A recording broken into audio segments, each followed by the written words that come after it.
अस्सलाम वालेकुम, कैसे हैं आप लोग। इस उम्मीद के साथ खैरियत से होंगे। एक नई वीडियो के साथ मैं हूं नेचुरोपैथ डॉक्टर बिल्किस। और आज की वीडियो किसके बारे में? भाई सर्दियां आ गई हैं तो अपने साथ कुछ सौगातें लेकर आती हैं सर्दियां।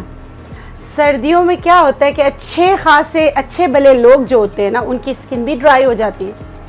अच्छा, ड्राई तो हो जाती है स्किन, लेकिन पेनफुल स्किन आपके जो टिप्स होते हैं ना, ये रेड हो जाते हैं, सॉइल हो जाते हैं, फटने लगते हैं, एड़ियाँ फटने लगती हैं। और जो है आप बच्चे भी, बड़े भी, बुजुर्ग भी सब मुश्किल में आ जाते हैं। मगर इसी मौसम में एक सब्ज़ी बहुत ही ज़बरदस्त है जो इन सारे मसाइल को हल करने में आपकी मदद करती है। सर्दियों में जिनको ड्राई स्किन का मसला होता है उनके लिए ये है कि नाफ में ज़रूर कैस्टर ऑयल या बादाम का तेल डाला करें। उसके अलावा एक अमेजिंग रेमेडी, एक ऐसी सब्ज़ी जिससे आप लोग सब वाकिफ़ होंगे, शलजम। शलजम जो है फटी एड़ियों के लिए, फटे होंठ के लिए, या जहाँ पर भी जैसे आपके फिंगर टिप्स रेड होके फटने लगते हैं, सबके लिए बहुत ही ज़्यादा जो है कारआमद है। आप करके देखिएगा, इससे आपको बहुत फ़र्क पड़ेगा। तो हमने क्या करना है, हमने करना है शलजम जो है उबाल लेना है। यहाँ मैं शलजम मैंने पहले उबालने रखा था, वो भी सही उबला नहीं है, तो आपने शलजम को बहुत अच्छी तरीके से उबालना है। तो मैंने यहाँ रखा है शलजम को उबालने के लिए। इसको लगेगा टाइम, इसको तकरीबन जो है ना 10 से 15 मिनट उबलने के लिए लगेगा। तो जब ये उबल जाए तो फिर मैं मतलब कि आपने भी घर में क्या करना है, 15 मिनट के लिए उबालना है। तो मैं शलजम को उबाल लूँ, तो 15 मिनट के बाद फिर दोबारा जो है ना, जब ये उबल जाएगा तो फिर दोबारा हम वीडियो स्टार्ट करेंगे। जी, तकरीबन 10 मिनट हो गए हैं। इसको मैं खोलती हूँ। तब तक मैं क्या करती हूँ, यहाँ मैंने घर से लिए बलाई। अच्छा, आप बलाई ले सकते हैं, आप ग्लिसरीन ले सकते हैं, आप कैस्टर ऑयल ले सकते हैं, लेकिन क्योंकि घर में भलाई जो है औरतें रखती हैं और उससे जो है ना वो देसी घी निकालती है, तो एक दिन कुर्बानी दे के ये क्रीम बना लें। मैं यहाँ पे घर की भलाई, एक शलजम से मैं आपको बता रही हूँ, मैंने यहाँ से घर की भलाई ली है 1 चम्मच भलाई है। इसको देखिए मैं फेंटूंगी। अच्छा, मैं भलाई कहती हूँ तो आप लोग नीचे लिखते हैं भलाई क्या होती है। मलाई कह लें, मिल्क क्रीम कह लें, ये सब चीज़ें एक ही चीज़ के नाम है, जो दूध के ऊपर से जो है ना निकलता है।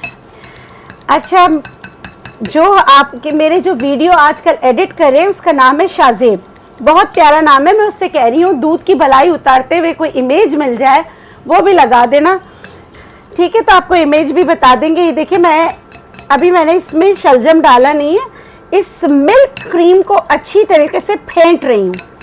सही है। अब क्या करूँगी मैं, यहाँ पर जो शलजम हमने उबालने रखा था, एक तो आधा उबला हुआ था,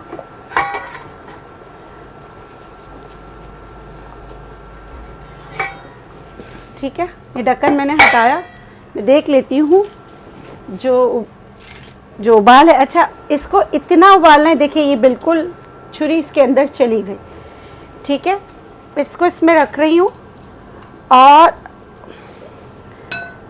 इसका जो ऊपर का वो जो है ये भी नहीं निकाले, आपने क्रीम ही बनानी है, सिर्फ आपने ये जो है ना काट लें, बस ये आप अलग से काट लें, ठीक है। इसको हटा दें, ये बंद कर देते हैं। ये फिर हम क्रीम बनाकर सब यहाँ इस्तेमाल करेंगे, क्योंकि कराची में भी आजकल सर्दी ज़्यादा हो रही है। ये देखिए, इसको मैं इसमें मिक्स कर लूँगी और फिर मैं देखूँगी कि अगर और मिल्क क्रीम की ज़रूरत है तो इसमें डालूँगी। वैसे मैं आपको एक और टिप बता रही हूँ, ये जो शलजम होता है, इसी को आप इस तरह करके ना ठंडा करके, इसी को जहाँ खून रसता हुआ भी आपका कोई मतलब कैसा हो रहा है ना, फटी एड़ियाँ और ये रसते हुए, इसी को आप रख दोगे ना, पट्टी बांध लोगे, इससे बहुत फ़र्क पड़ता है। अभी तो ये बहुत गर्म है तो मैं कांटे का इस्तेमाल कर रही हूँ। बहुत दफ़ा हो सकता है अपने यूट्यूब पे इस तरह की वीडियोस देखी हों, क्योंकि जाहिर सी बात है शलजम जो है इस चीज़ के लिए बहुत अच्छा है, बहुत बेनिफिशियल है। और शलजम पे सुबह अगर नमक, हल्का सा नमक लगा के खाया जाए तो वेट रिडक्शन के लिए भी बहुत अच्छा होता है, कच्चा खाया जाए तो, ठीक है। गरम है, मैं इसको ऐसे मिक्स कर रही हूँ।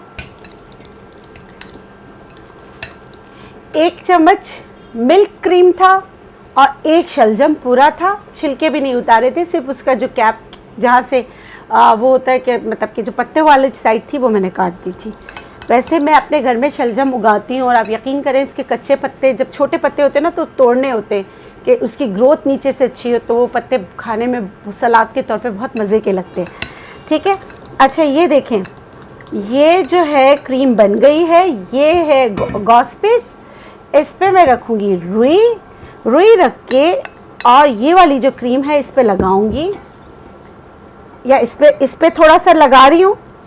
और बाकी क्रीम जो है मैं भर भर के, अगर आपकी मतलब कि फटी एड़ियाँ हैं, आप तकलीफ़ में हैं, तो आप थोड़ा थोड़ा नहीं लगाएंगे, भर भर के लगा के फिर ये जो गॉस पीस और रुई है इस पे लगी हुई है, ये एड़ियों पे लगा के किस तरह लगाते हैं वो लगाकर भी आपको बताएंगे, और उसका रिज़ल्ट 1 दिन में आता है।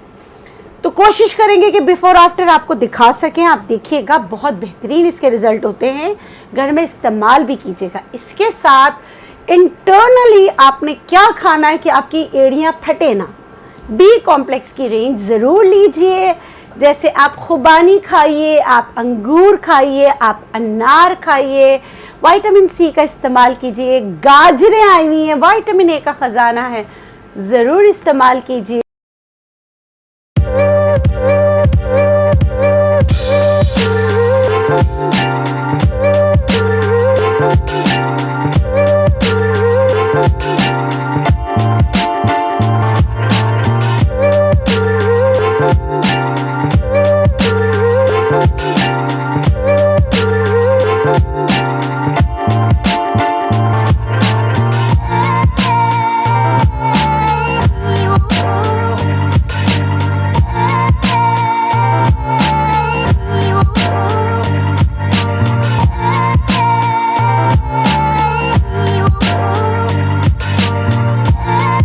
इंशाल्लाह ज़िंदगी रही तो फिर मिलेंगे एक बहुत ही अच्छी वीडियो के साथ। जाते जाते आप लोगों के लिए हमेशा की तरह बहुत सारी दुआएं। खुश रहें, शाद रहें, आबाद रहें, जिए और जीने दें। अल्लाह हाफ़िज़।